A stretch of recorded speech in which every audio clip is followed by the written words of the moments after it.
बिस्मिल्लाहिर्रहमानिर्रहीम, अस्सलाम वालेकुम व्यूअर्स। आज जो हम टॉपिक सेलेक्ट किया है वो ऑयल्स के ऊपर मैंने टॉपिक सेलेक्ट किया है। ये नया टॉपिक नहीं है, इसके ऊपर बहुत सारी वीडियोस ऑलरेडी मौजूद होंगी और गूगल पे आप सर्च करते तो मटेरियल भी है। मैंने क्यों सिलेक्ट किया, उसकी वजह यह है कि 80% जो आपके क्वेश्चंस होते हैं, क्वेरीज होती हैं, चाहे आप आके फिजिकली हमसे कंसल्टेशन लेते हैं या फ़ोन पे लेते हैं या इन्फॉर्मेशन लेते हैं, तो मैंने इस बात को नोटिस किया है कि सबसे पहला क्वेश्चन आपका ऑयल के बारे में होता है कि मैम हम ऑयल कौन सा यूज़ करें, कौन सा ऑयल ग्रोथ के लिए अच्छा है, कौन सा ऑयल जो है वो नरिशिंग देता है या लस्टर देता है, बालों को शाइन देता है, डेंड्रफ के लिए अच्छा है, लाइक दैट। आपके सारे क्वेश्चंस ऑयल के ऊपर होते हैं। देखिए, पहले तो हम ऑयल को डिस्कस कर लेते हैं। जैसे नॉर्मली हमारे घरों में जो इस्तेमाल हो रहे हैं वो सरसों का तेल, नारियल का तेल जो हमारे बचपन से हम लोग देख रहे हैं, जैतून का तेल, कैस्टर ऑयल है। इसके अलावा अगर मैं एसेंशियल ऑयल्स में आती हूँ तो उसमें आपको लेवेंडर ऑयल मिल जाता है, रोजमेरी मिल जाता है, इस तरह के और बहुत सारे ऑयल्स हैं, थाइम का है ऑयल, तो इस तरह बहुत सारे ऑयल्स हैं। ऑयल बेसिकली खुद कुछ नहीं करता। हाँ, ये ज़रूर कह सकते हैं कुछ ऑयल हैं जो 10%, कुछ जो हैं 20%, कुछ 30% किसी न किसी हवाले से हमें बेनिफिट दे सकते हैं। लेकिन अगर आप हेयर फॉल हो रहा है या हेयर ट्रांसप्लांट की ज़रूरत है और आप कहते हो कि हेयर की ग्रोथ जो है वो ऑयल से हो जाएगी, तो ऐसा नहीं होगा। ट्रीटमेंट अपनी जगह रहेगा, ट्रीटमेंट की जो वैल्यू है उसको कोई ख़त्म नहीं कर सकता, लेकिन यस, सपोर्टिव थेरेपीज में आप ऑयल यूज़ कर सकते हैं।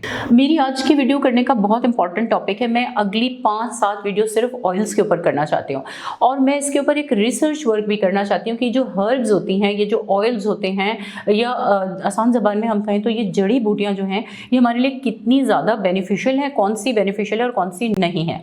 मैं एक और बात यहाँ पे पॉइंट आउट करूँगी कि तमाम ऑयल्स जो होते हैं वो सर की स्किन जो होती है, स्कैल्प की जिल्द जो होती है, उसमें एब्जॉर्ब या जज्ब नहीं होते।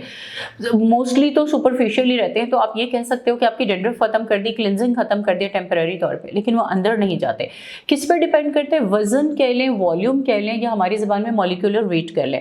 मॉलिक्यूलर वेट जिस तरह मेडिसिन का होता है, टॉपिकल क्रीम्स जिस तरह मैं माइनॉक्सिडिल की बात करती हूँ, उसका मॉलिक्यूलर वेट कम है, इसलिए माइनॉक्सिडिल चाहे वो फोम में हो या माइनॉक्सिडिल स्प्रे में हो तो वो एब्जॉर्ब हो जाती है स्किन के अंदर, इसलिए वो फंक्शन करती है, वो आपको असर देती है और वो सिस्टम्स में भी चली जाती है, ब्लड में एब्जॉर्ब हो जाती है। कुछ क्रीम्स होती हैं जिनका मॉलिक्यूलर वेट या हजम या वॉल्यूम वो ज़्यादा होता है, तो वो एब्जॉर्ब नहीं होंगी। इसी तरह ऑयल्स के साथ भी है, तमाम ऑयल स्किन में एब्जॉर्ब नहीं होते हैं और कुछ ऑयल्स ऐसे होते हैं जिनके लिए हमें हेल्पर चाहिए होता है, उस हेल्पर को हम कैरियर कहते हैं।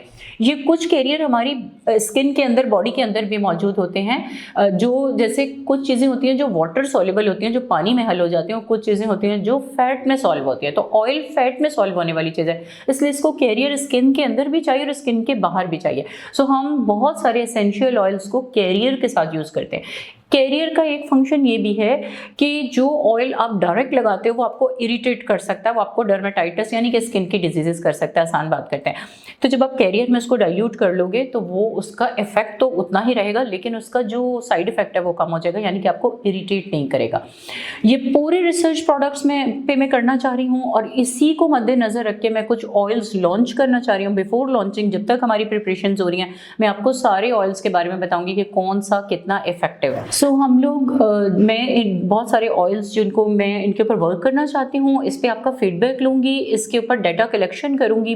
मेरा प्लान है कि मैं इसके ऊपर एक पेपर प्रेजेंट करूँ, हर्ब्स के ऊपर एंड ऑयल्स के ऊपर सारी रिसर्च करूँगी, जो कि आपके फीडबैक के बगैर मुमकिन नहीं होगी। तो जब तक हमारे लॉन्च होते हैं ऑयल्स, उस वक्त तक मैं आपको ईच एंड एवरी ऑयल के benefits, side effects, each and everything, कितना कौन सा एब्जॉर्बेबल है, किसका क्या फ़ायदा है, आपको बताऊँगी इंशाल्लाह। So stay tuned. Thank you so much.